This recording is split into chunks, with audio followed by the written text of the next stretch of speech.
নমস্কার বন্ধুরা, আশা করি সবাই ভালো আছো। আমিও মোটামুটি ভালোই আছি। এটা হলো আমার পৌষ সংক্রান্তির দিনের ব্লগ।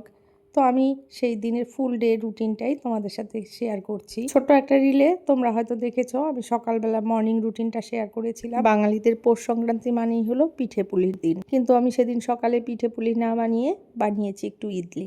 আগেই বলেছিলাম যে আগের দিন রাতে যেহেতু দোসা বানিয়েছিলাম, সাম্বারটা ছিল, তাই ভাবলাম একটু রাবা ইডলি বানিয়ে নিই। আর এখন তো কারুর ঘরে কেউ পিঠে খেতেই চায় না, তার জন্য পিঠে সেভাবে কেউ বানায়ও না। কিছুদিন আগে যে ব্লগটা শেয়ার করেছিলাম তাতে আমাদের গ্রামের বাড়িটা তোমাদের দেখিয়েছিলাম। আমি তো ছোটবেলায় ওখানেই থেকেছি, তখন কিন্তু আমার মা জেঠিমারা একই বাড়িতে যেহেতু ছিল, প্রায় 20 কিলো চালের পিঠে বানাতো। তোমাদের হয়তো শুনতে অবাক লাগছে, এটাই সত্যি। আমাদের বাড়িতে যদিও আমার বাবা একাই ভাই, তবুও আমাদের বাড়িতে দেখেছো প্রচুর জমি জায়গা আছে, সেগুলো চাষবাস করার জন্য প্রচুর লোকেরা কাজ করতো। আর তাছাড়া কাজের লোক ছিল, আমরা ছিলাম। তো আমাদের বাড়িতে এই লোকজনের জন্য আর বাইরের লোকজনের জন্য প্রচুর পিঠে বানানো হতো। আমার জেঠুর ঘরেও সেম ছিল, জেঠুও একাই ভাই ছিল, তার মধ্যে তাদের বাড়িতেও লোকজন ছিল, ওই জন্য এত কিছু বানাতো। আর মেন কথা কি বলতো, আমরা যেহেতু বাঙাল, ওখানকার যে উত্তরবঙ্গের স্থানীয় লোকেরা যারা আছে, যাদের ওখানকার স্থানীয় লোক বলে বাহের বলে যেটা, তারা কিন্তু এসব পিঠে পুলি এসব বানাতেও জানে না। এই কালচারটা ওরা ভালো জানতো না।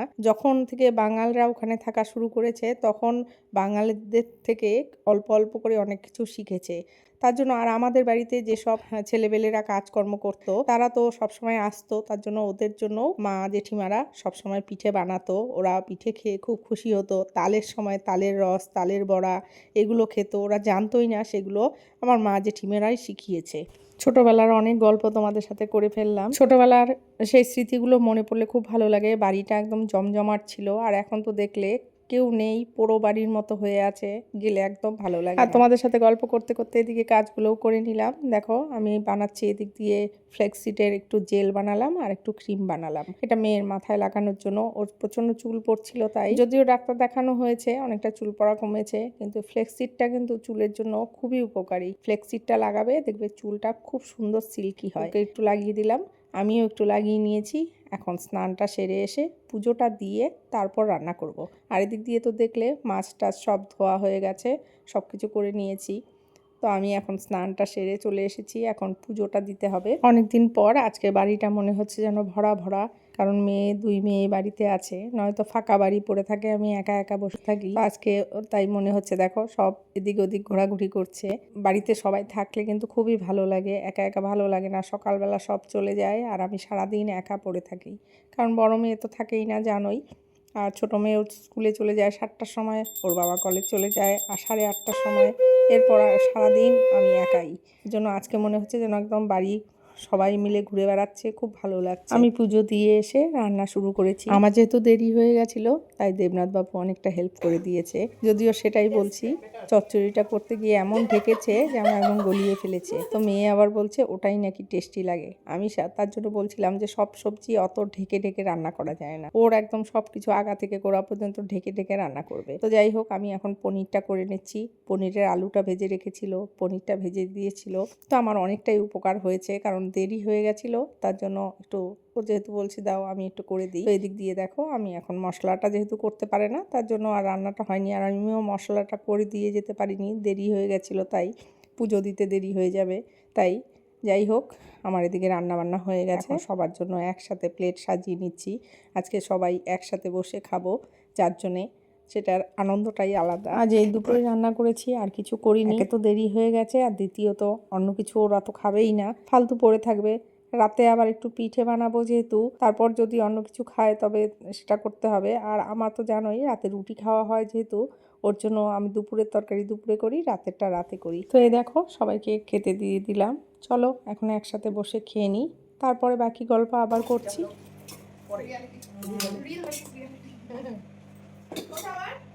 চেয়ারটা ওদিকে নিয়ে বস, একটা বসতে হলো।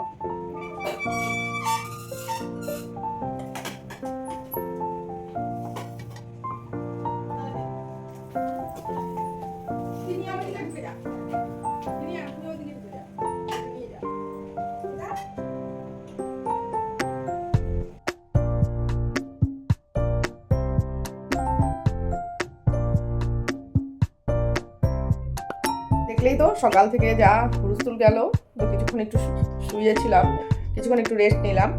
তো এখন যাচ্ছি সন্ধ্যা দেবো, সন্ধ্যা দিয়ে তারপর একটু পিঠে পুলি বানাবো। সবার তো ওদের পিঠে পায়েস বানানো হয়ে গেছে, আমার হয়নি। তো মেয়ে এসেছে, চলো সন্ধ্যাটা আগে দিয়ে নিই, তারপর কী কী পিঠে বানাচ্ছি তোমাদের সাথে শেয়ার করব। তো এই তো পিঠে বানাচ্ছি, বিশেষ কিছু বানাবো না, একটু মালপোয়া করব আর একটু করব সাদা পিঠে যেটা চিতই পিঠে, আর করব কয়েকটা পাটিসাপটা। দেখলে খুব অল্প অল্প জিনিস নিয়েছি, কারণ বেশি করলে কেউ খাবে না, তার জন্য অল্প করেই করব নিয়ম রক্ষার্থে। আর এই বেশিরভাগ পিঠেই কিন্তু আমাকেই খেতে হবে, আমি জানি। এই চিতই পিঠে আবার দেবনাথবাবু খেতে খুব ভালোবাসে, তার জন্য বানাচ্ছি। পিঠেটা কিন্তু কেনা চালের গুঁড়ো দিয়ে করেছি, তবুও মোটামুটি খারাপ হয়নি, ভালোই হয়েছে। আমি বলেছিলাম চাল আনতে, নিয়ে এসেছে চালের গুঁড়ো, তা বলছে ওটা দিয়েই করো, তো ওটা দিয়েই করেছি, খারাপ হয়নি। কিন্তু যেটা চাল গুঁড়ো করে করলে, ঘরে করলে যেরকম হয় সেরকম হয়নি। এই দেখো কয়েকটা চিতই পিঠে তাই বানিয়ে দিলাম ওর জন্য। আর রাইজিনিয়া পছন্দ করে পাটিসাপটা আর মালপোয়া, তাই ওদের জন্য বানিয়ে দিলাম সেটা। আর বানিয়েছিলাম দুধ চষি, আর এই চিতই পিঠে দিয়ে যেটা দুধে জাল করতে হয় সেটা করেছিলাম, কিন্তু কেউ খায়নি। আর কি বলবো, দুদিন পর্যন্ত সেটা আমি একা খেয়ে শেষ করেছি। আমি তো এই পিঠেগুলো বানালাম, মোটামুটি হয়েছিল, খুব বেশি ভালো হয়েছে আমি বলবো না, কিন্তু মোটামুটি হয়েছিল। আর তোমরা কে কী পিঠে বানিয়েছিলে কমেন্টস করে জানিও। আর দেখো পাটিসাপটাটা বেশ ভালোই হয়েছিল, আর পাটিসাপটা খেতে রাই খুব ভালোবাসে, তাই এসে যেই দেখেছে বানাচ্ছি অমনি খেতে চলে এসেছে। এই দেখো বানিয়ে রাখতে পারছি না, আগেই নিয়ে খাওয়া শুরু। হ্যাঁ এই যে